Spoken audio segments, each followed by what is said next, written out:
Hey everyone, it's Leanne, and I'm back in my office.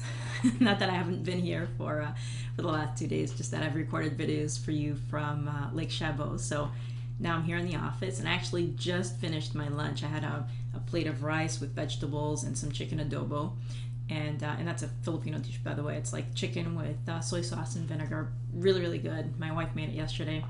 So I hope there's nothing in my teeth as I'm talking, but I'll smile anyway. So if you see something, it's the chicken or the rice or the vegetables. Anyway, I had to take about an hour drive this morning, actually 30 minutes two ways. So I had a lot of time to listen to Psycho-Cybernetics by Maxwell Maltz. And there were two ideas that I wanted to share with you that I thought were really, really interesting and really useful. And the first one, he tells a story about a gambler who changed his mindset a little bit. And this is not about quitting gambling or anything like that, but it's about making decisions and the amount of worry that people, we as people, would like to put into things after we've already made a decision. And he said what would happen at the roulette table, for example, is people would place a bet, and then they would get all on edge and worry about whether they made the right decision or not, and they'd they just wait anxiously for the ball to stop. And he said, you know what? Worry before you make the decision. Once you make the decision, let things happen. And he said, what a difference that made in how he felt on a day-to-day basis, right? Because happiness really is a choice, and when you make a decision and then you worry about it incessantly, what does it do for you? Nothing. You gotta let things happen once you make that decision. And related to that is this other idea, which I don't know if I told you about this yet, but the idea of letting your subconscious do the work. So say you have a problem to solve, or for me, for example, a lesson to create. You put some work into it, you put some thought into it actively. Maybe you work on it for an hour, and then you let it go, and you can let it go overnight, or you can let it go for a few days, and let your subconscious do a lot of the work and the thinking. Don't disturb it, don't interrupt, don't try to get in there and stop it. And then come back in a few days, and the work will be done, and you'll be able to deliver it. And I know that might sound a little kooky, but give it a shot with something that you do on a daily basis. And I've been using this technique for the last few months, and it's worked incredibly well for me. And I use it with anything from planning videos, planning what I'm going to tell you. I'll put some thought into it, go do something else, come back, and I know what I'm going to say.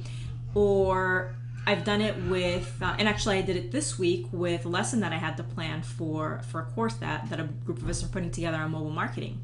So I put together the course curriculum, and then I let it go. And then I came back and made some changes. And then I knew that I had to deliver the first class tomorrow, this Friday.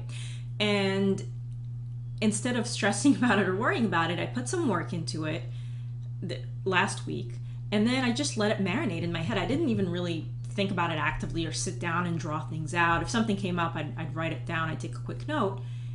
But then yesterday I sat down and I said, okay, now I'm going to actually spill all this stuff out. And I put together the entire lesson in a matter of 10 minutes. It didn't really take me just 10 minutes to write, because if I sat down and tried to do it in 10 minutes only, it wouldn't happen. It's the fact that I put some effort into it beforehand. I got the gears turning, and then I let what Maxwell Maltz calls the servo mechanism, servo, I think, with a V, servo mechanism, do its thing and do its work.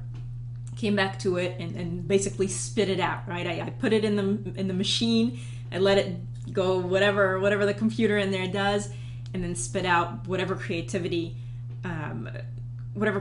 was created, I suppose, or whatever was made by the subconscious. And so today, all I need to do is to go in there and clean it up a bit, and I'm done. And so in a matter of maybe 2.5 hours, I created an entire lesson. Something that in the past would have taken me maybe 5 hours. I would have sat down and struggled with it and erased and tried to get it done all in a certain time.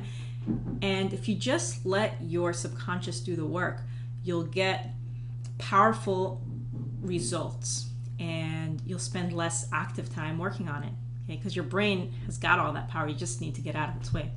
So I just wanted to share those two ideas with you, and use them if they help you. Give them a shot, try them out. And remember, the first one was about worrying before making the decision, not after. afterwards, just let things happen, just like you would let your subconscious do the work.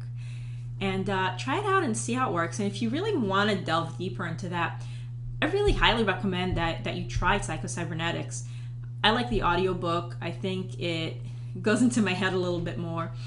But reading it on paper is also great. When I read on paper, I like to highlight or underline and take notes in the margin. So whichever way you think you'd like to listen to it, grab it and give it a shot. And by the way, Audible is the audiobook company that actually now works with Amazon. Works with your Amazon account. And I signed up for that a while back when a friend of mine recommended a book by, or a talk by, I forgot who, someone who's big in network marketing, Jim Rohn. And so I listened to this speech and I thought, wow, this is pretty awesome. So I started getting some of my books on that. Sometimes I'll read books on my Kindle. Sometimes I'll read them in soft cover or hardcover, whatever's available. And then sometimes I'll just listen through my Kindle, especially if I'm driving or taking a walk or doing something that I don't really have to think to do. And so what's interesting is actually the other day, and my wife, I should say, drives a lot. She travels a lot for her work.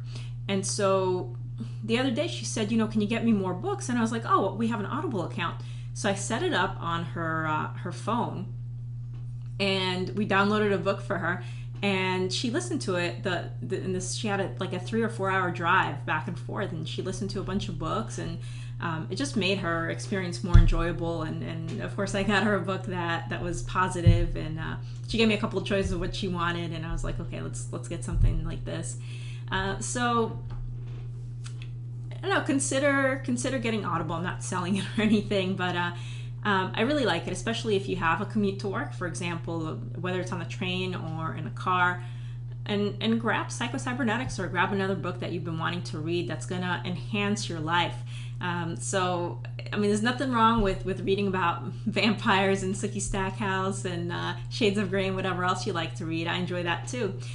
But take the time to read things that are going to shift your mindset, because when you shift your mindset, you're going to have breakthroughs. Things are going to change in your life. And the things that maybe you thought were impossible for you before are going to suddenly become available. And you're going to see them very clearly. And you're going to see how to get there. So enrich yourself. Try the stuff I said. Grab yourself an Audible account. Listen to some books. And yeah, and that's it. And feel free to let me know in the comments below if you tried any of the ideas that I shared with you today, if you got your Audible account or something else, some other way to get your audiobooks. I think iTunes has something like that too.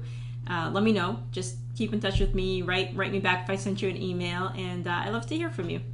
All right, love you all, and I will see you. Wait. By the way, by Friday, I will have my sales funnel set up. I don't know if I told you that. So by Friday, because I'm recording the videos today and tomorrow, so I will probably email you about it tomorrow, because tomorrow's Friday, right? Yeah, today's Thursday. So by tomorrow, I will email you about it. So that's what my video tomorrow is probably going to be about. So super excited about that. Can't wait to share it with you. Love you all. Bye-bye.